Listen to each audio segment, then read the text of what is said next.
30 नवंबर 1918 एक ऐतिहासिक दिन जब दिल्ली के सफदरजंग एयरपोर्ट पे एक पहली एयर मेल फ्लाइट लैंड करती। एक ग्रास लैंड सफदरजंग टॉम के व्यू और एक कुछ टेंट्स के साथ एक एयरफील्ड को तैयार किया गया और उसे नाम दिया गया था उस टाइम पे विलिंगडन एयरफील्ड। विलिंगडन एयरफील्ड का नाम लॉर्ड विलिंगडन के नाम पे रखा गया था, जो 1913 में बॉम्बे के गवर्नर भी रहे थे और उसके साथ साथ 1931 से लेकर 1936 तक वो इंडिया के वाइस रॉय और गवर्नर जनरल भी रहे थे। विलिंगडन एयरफील्ड ने 1918 से लेकर 1927 तक बहुत सारे उतार चढ़ाव देखे। Air mail flights, passenger flights और कुछ कमर्शियल फ्लाइट्स के साथ साथ बहुत सारी प्लेन ने यहाँ पे लैंड किया और टेक ऑफ किया और फाइनली 1928 में प्रॉपर रनवे और प्रॉपर बिल्डिंग्स के साथ उस फील्ड को रेडी किया गया और उसका नाम विलिंगडन एयरफील्ड से चेंज करके विलिंगडन एयरपोर्ट रख दिया गया। और उसी के साथ साथ 1928 में दिल्ली फ्लाइंग क्लब की भी स्थापना की गई। दिल्ली फ्लाइंग क्लब ने हमारे इंडियन हिस्ट्री में बहुत ही इंपॉर्टेंट रोल प्ले किया हुआ है।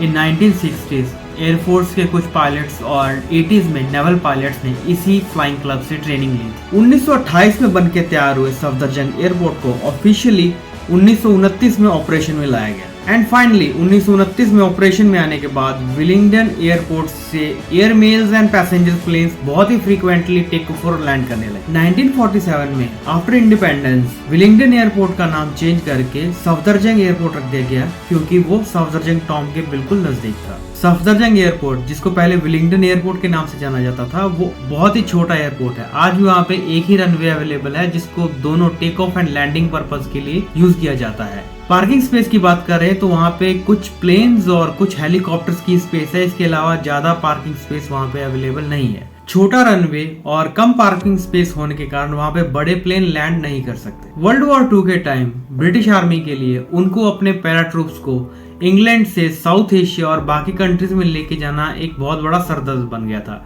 तो उसी का सॉल्यूशन निकालने के लिए उन्होंने 1941 में ये डिसाइड किया कि वो सफदरजंग एयरपोर्ट पे अपने पैराट्रूप्स के लिए एक ट्रेनिंग स्कूल खोलेंगे और उसी के चलते उन्होंने एक कॉर्नर में एक ट्रेनिंग स्कूल बनाया और उसका नाम रखा air landing school of Royal Indian Air Force. And the interesting thing is कि वर्ल्ड वॉर 2 के टाइम पे ही पालम एयर बेस का सेटअप किया गया, जो उस टाइम पे कम्प्लीटली ब्रिटिश इंडियन एयरफोर्स द्वारा कंट्रोल किया जाता था। सफदरजंग एयरपोर्ट को एक्सपैंड ना करने का रीजन एक यही था कि वो उस टाइम पे दिल्ली शहर के अंदर था और पालम एयर बेस उस टाइम पे दिल्ली शहर के बिल्कुल ही बाहर था। सफदरजंग एयरपोर्ट एक बहुत ही छोटा एयरपोर्ट है। आजादी के बाद जैसे जैसे हवाई यात्रा करने वाले लोगों की संख्या बढ़ी और सफदरजंग एयरपोर्ट की पैसेंजर्स पर आवर जो हैंडलिंग कैपेसिटी है वो जवाब देने लगी और उसी को ध्यान में रखते हुए गवर्नमेंट ऑफ इंडिया ने 1962 में ये डिसीजन लिया कि आम पब्लिक के लिए जो अब फ्लाइट्स टेक ऑफ और लैंड होगी वो सफदरजंग के बजाय पालम एयरपोर्ट से होंगी। और उस टाइम पे जो पालम एयरपोर्ट था वो कम्प्लीटली ओन किया जाता था इंडियन एयरफोर्स के द्वारा। पालम एयरपोर्ट पे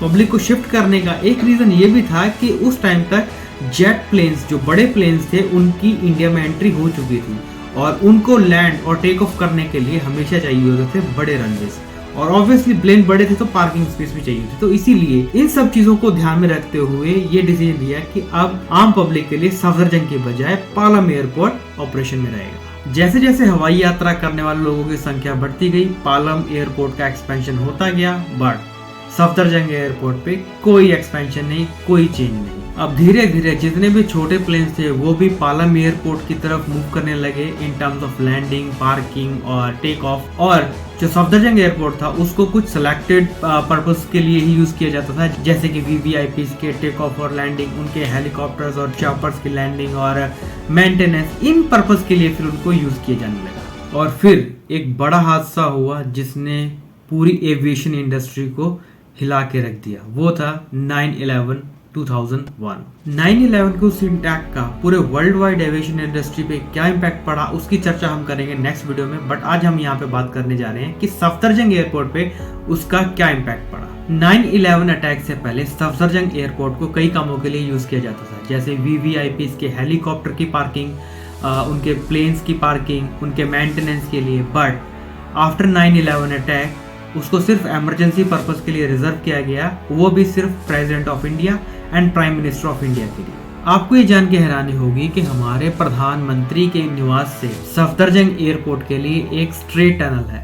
ये टनल 2010 में बननी स्टार्ट हुई थी और 2014 में बन के तैयार हुई। ये टनल प्रधानमंत्री को सफदरजंग एयरपोर्ट पे एक हेलीकॉप्टर हैंगर पे लेके जाती है, जहाँ पे वो सिर्फ हेलीकॉप्टर के द्वारा ही यात्रा कर सकते हैं। सफदरजंग एयरपोर्ट की बात करते करते हम दिल्ली फ्लाइंग क्लब को नहीं भूल सकते। जब तक सफदरजंग एयरपोर्ट ऑपरेशंस में था, दिल्ली फ्लाइंग क्लब वहीं पे ही था और 2001 में सिक्योरिटी रीजन से जैसे ही हमने सफदरजंग एयरपोर्ट को क्लोज किया, दिल्ली फ्लाइंग क्लब उनके सारे प्लेन्स, उनका पूरा का पूरा सेटअप हरियाणा के हिसार एयरपोर्ट पे शिफ्ट कर दिया गया और आज भी वो वहाँ पे ट्रेनिंग पर्पस के लिए ऑपरेशंस में है। आपको जान के हैरानी होगी कि संजय गांधी जो 1980s में एक प्लेन हादसे में मारे गए थे, वो एक्चुअली दिल्ली फ्लाइंग क्लब का एक प्लेन था। वो एक नया प्लेन था और संजय गांधी उसको चला रहे थे और अपने ऑफिस के चारों तरफ को घुमा रहे थे और कंट्रोल खोने की वजह से उनका जो प्लेन था वो दुर्घटनाग्रस्त हो गया था और उन्हीं में उनकी मृत्यु हो गई थी। ये वीडियो स्पेसिफिकली हमने सफदरजंग एयरपोर्ट पे ही बनाई है। अगर कोई इन्फॉर्मेशन हमसे रह गई हो तो प्लीज कमेंट में बता दीजिएगा, हम नेक्स्ट वीडियो में उसको ऐड अप कर लेंगे। If you like this video please do like, subscribe and share. Very soon we will meet you in the next video. Till then take care of yourself.